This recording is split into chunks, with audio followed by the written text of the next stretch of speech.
மனிதர்கள் சில நேரம் நிறம் மாறலாம், மனங்களும் அவர் குணங்களும் தடம் மாறலாம். இலக்கணம் சில நேரம் பிழையாகலாம், எழுதிய அன்பு இலக்கியம் தவறாகலாம். விரல்களை தாண்டி வளர்ந்ததைக் கண்டு நகங்களை நாமும் நறுக்குவதுண்டு.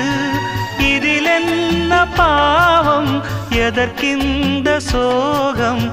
கிளியே நலம் வாழ என் நாடும் என் வாழ்த்துக்கள், தமிழ் கூறும் பல்லாண்டு என் வார்த்தைகள்.